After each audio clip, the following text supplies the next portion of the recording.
कितना बार जेल गई हैं? हम 2 बार जा चुके हैं जेल का। हाँ। हमारे जाके साथी हमको वापस ले गई थी आप जेल? मैं, मेरे जानवर खेती चरते तुमको 2 महीना लड़ते लड़ते हो गई, मैं को 16 साल लड़ते लड़ते हो गई। मैं जेल जाता हूँ, हट से मेरे साथी छुटा कर लाते हैं। अभी हम लोग हैं खिया की बाग में और यहाँ पर देख रहे हैं धरना चल रहा है। अभी हम लोग स्कूल के सामने हैं यहाँ पर बातचीत करने के लिए, क्योंकि हमारे साथ में बहुत सारी गेस्ट महिलाएं आई हुई हैं बहुत दूर दूर से। तो इनका हम अपने वीडियो में स्वागत करते हैं आप सभी लोग का। तो सबसे पहले बातचीत करेंगे कि आप लोग कहाँ से आई है? हम सीतापुर से कुल 7 लोग आए हैं। अच्छा। हम 4 महिलाएं हैं और 3 हमारे पुरुष साथी भी हैं। एक साथी कानपुर से भी आए हैं, दीपू यादव जी। तो हम सब सीतापुर से यहाँ इसलिए आए हैं क्योंकि हमारी नज़र में ये सिर्फ आजमगढ़ के मंदूरी की लड़ाई नहीं है। हमारी नज़र में ये किसानों के हक और अधिकार की लड़ाई है। किसानों की ज़मीन है, पुरखों की ज़मीन है, और अगर किसान नहीं चाहता है तो हमारा भूमि अधिग्रहण कानून 2013 साफ साफ कहता है कि बिना 70% सहमति के सरकार जमीन नहीं ले सकती। तो यहाँ तो 80% से भी अधिक तैयार है कि हमको जमीन नहीं देनी। ये चीज भी है कि इसकी जरूरत ही नहीं पड़ी। यहाँ पर जो पुलिस आई, एक दिन नक्शा पास हुआ, दूसरे दिन आकर के अधिग्रहण करने लगी। बातचीत कुछ हुआ ही नहीं कि तैयार है या लोग नहीं तैयार है। हाँ, तो ये जो हमारी सरकार जिसके हाथ में ये जिम्मेदारी है, जिसके कंधों पर ये जिम्मेदारी है कि वो कानून का सही तरीके से पालन करे, अगर वही कानून का पालन नहीं करती है तो निश्चित ही है यहाँ से लेकर वहाँ तक ये जो बहनें खड़ी हैं, बैठी हैं, लड़ रही हैं, और जो हमारे पुरुष साथी भी लड़ रहे हैं, जो पूरा गांव लड़ रहा है। तो हम सीतापुर से यही सोच कर आए हैं कि ये अकेले इनकी लड़ाई तो हो ही नहीं सकती, ये हम सब की लड़ाई है। सीतापुर से आजमगढ़ की लड़ाई एक है और हम सब मिलके लड़ेंगे। ये पूरे प्रदेश की लड़ाई है और ये पूरे देश की लड़ाई है। याद रखना होगा कि अभी किसान आंदोलन के 13 महीने पूरे हुए हैं, 1 साल से अधिक हो गया है, और किसानों ने वो इतिहास रचा है। मुझे पूरा यकीन है और हम सब इस लड़ाई में इसलिए भी साथ हैं कि मंदूरी भी वो इतिहास रचेगा। एयरपोर्ट आजमगढ़ के यहाँ के लोगों की जरूरत नहीं है, इनकी जरूरत है अच्छी खेती, अच्छा फसल, सूखी नहर। अच्छी खेती के लिए बोल रही हैं कि इस बार तो डाई आया ही नहीं, यूरिया आती ही नहीं है खेती के लिए। तो मामला है खाद का, और मैं कह रही हूँ ये बगल में जहाँ धरना चल रहा है नहर है, नहर सूखा हुआ है, पानी क्यों नहीं है, जबकि गेहूं की फसल की बुआई होनी है, पलेवा होना है। तो हम सब यही सोच कर यहाँ आए हैं। हम लोग यहाँ 2 दिन के लिए आए हैं, इस लड़ाई में साथ रहेंगे। और भी साथी बहनें हैं, अपनी बात रखें, और जब भी जरूरत पड़ी हमारी दोस्ती नीलम हो, चाहे किस्मती हो, चाहे फूलमती हो, मुझे सबके नाम नहीं याद, लेकिन ये साथी हैं और इनके साथ सच में जब भी जरूरत पड़ेगी हम लाठी खाने से भी पीछे नहीं हटेंगे। और रही बात जो उन्होंने इतनी गंदी गंदी गालियां दी हैं, खास करके पुलिस वाले, खास तो पुलिस वाले ही गाली देते हैं, पुलिस वालों के गालियों से कोई पार। पुलिस वाला तो अभी तक परेशान कर रहा है इनको। तो सच में, लेकिन उस पुलिस वालों को ये बात समझनी पड़ेगी कि ये महिलाओं में हमेशा की ताकत होती है। महिलाएं कभी अकेली नहीं होती है। जो औरत बच्चा जन सकती है उसके शरीर में बहुत दम होता है, उसके दिमाग में बहुत दम होता है, और हम सब महिलाएं ऐसे खड़े हैं। तो हम ये लड़ाई ऐसे ही लड़ेंगे, मिलकर एक दूसरे का हाथ पकड़ के दम से खड़े होकर साथ चलते हुए ये लड़ाई लड़ेंगे। आपका नाम क्या हुआ मैम? हमारा नाम राम बेट्टी है और सीतापुर से है। यहाँ जो एयरपोर्ट के लिए जमीन ली गई है, तो हमारी लोगों की, इन लोगों की लड़ाई और हमारी लड़ाई एक है। अगर आज ये यहाँ आजमगढ़ में ली गई है जमीन देवरी में, तो कल हमारे हमारे यहाँ ली जाएगी। और ये तो है नहीं कि बहुत बड़े बड़े किसान है, छोटी छोटी जमीन है, और छोटी छोटी जमीन मिला के यहाँ पे बहुत बड़ी जमीन हो रही है। यहाँ हम जो देख रहे हैं 8 गांव जा रहे हैं, बिल्कुल एयरपोर्ट में, और उसके बाद में 8 से 16 गांव जाएंगे उसकी चपेट में। तो ये हमको मंजूर नहीं है, इसीलिए हम लोग यहाँ आए हैं और हम महिलाओं के साथ खड़े हैं। और यहाँ आजमगढ़ से लगा के सीतापुर, कानपुर, जहाँ तक लड़ पाएंगे इनके साथ में लड़ेंगे।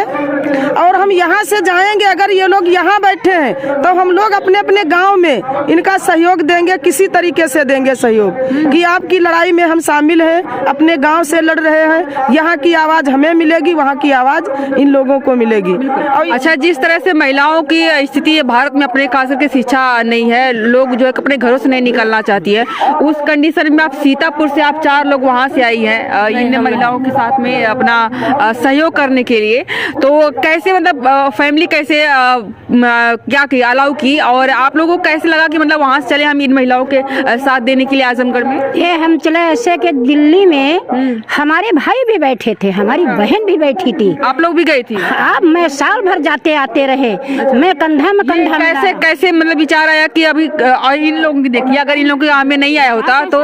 हाँ, हमने परसों सोचा कि हमारे पास फोन गया, आजमगढ़ में खेती पर कोई राजनीतिक कार्य भैया है क्या, मतलब कार्यकर्ता से कहीं जुड़ी हुई है? नहीं कहीं नहीं जुड़े।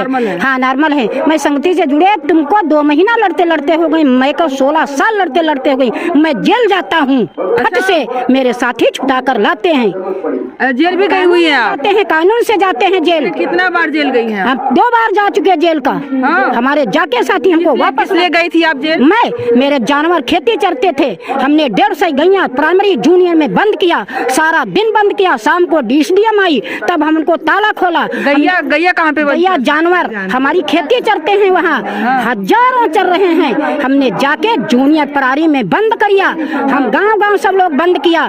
फिर हमको शाम को तहसीलदार छुड़वा दिया और छुड़वा के हम फिर जेल भेजे गए। हम लोग हमका सबका छुड़ाया। गायें जो है कि वो बंद कर ली, इसलिए आपको जेल भेज दिया लोग? हाँ, जेल भेज दिया कि क्यों गाय बंद किया, गौशाला क्यों नहीं बना, जानवर की व्यवस्था क्यों नहीं? यहाँ पे तो गौशाला है, कोई भी गाय तो गौशाला में नहीं है। ये सरकार की नीति और नियत देखिए कि हम जब आजमगढ़ आए तो हम सबका ध्यान यही है कि यहाँ के खेतों में तार क्यों नहीं लगे हैं, यहाँ छुट्टा सांड और गाय बहुत परेशान नहीं। लेकिन जब हम अपना इलाका देखते हैं और यहाँ देखते हैं तो उसमें अंतर है। एक बात अच्छी तरह से समझ में आ रही है कि आजमगढ़ से किस तरह से जानवर सप्लाई कर दिए जाते होंगे जो वहाँ नहीं हो रहे। नहीं, यहाँ पर भी रहते हैं, बहुत नुकसान करते हैं बहुत। हम वहाँ का कहा जला कि प्लांटे पर जहाँ प्लांट बैठल है वहाँ इतना हमें कि किसानन का एकदम फसलिया चर जाते हैं। अब इधर में गाय ही नहीं, इधर में नील गाय भी बहुत परेशान करते हैं, लेकिन लोग उसी में करते हैं। तो क्या सरकार की जिम्मेदारी बनती थी? मतलब सरकार क्या सोचती है भाई कि बिना, अच्छा बताओ, कोई कितना भी कमाए खाएंगे तो 2 रोटी ही ना। तो जब अगर किसान नहीं उगाएगा, चाहे मोदी जी हो चाहे योगी जी हो, खाएंगे क्या? तो एयरपोर्ट्स की धुआं खाएंगे, उससे क्या जिंदगी चलने वाली है? तो ये बात और ये असली विकास हमको समझना पड़ेगा कि हमारा देश सिर्फ एयरपोर्ट अड्डा बनाने से नहीं चलेगा।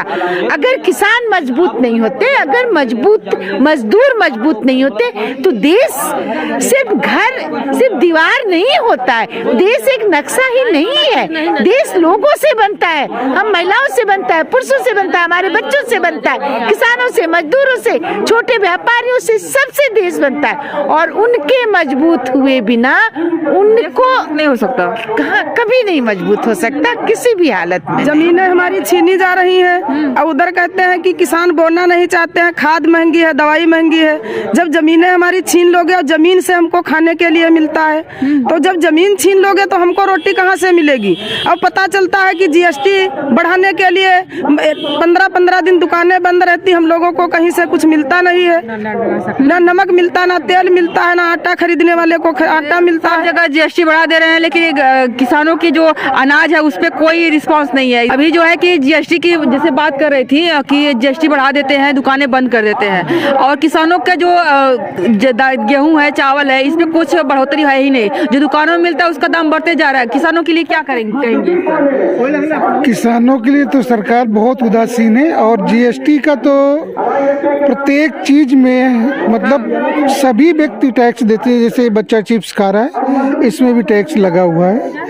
तो जीएसटी तो सभी जगह लगी हुई है, लेकिन किसानों के दामों में उतनी बढ़ोतरी नहीं हो रही है। अभी जब से होश आ रहा है कि मतलब कि 18-15 से 20-25 हुआ है, और बाकी चीजों के दाम छू रहे हैं आसमान, है ना? इस पे क्या कहेंगे आप सरकार को? सरकार को कहेंगे क्या, सरकार की मंशा तो हम सभी लोग जान ही रहे हैं। क्योंकि हम लोगों को किसानों के से जीएसटी की बात किए तो जीएसटी उनका अगर छोटा सा भी प्रोजेक्ट बनता है उस पर भी जीएसटी लगता है, चाहे वो बच्चा को खाने की चीज़ हो चाहे खेलने की चीज़ हो।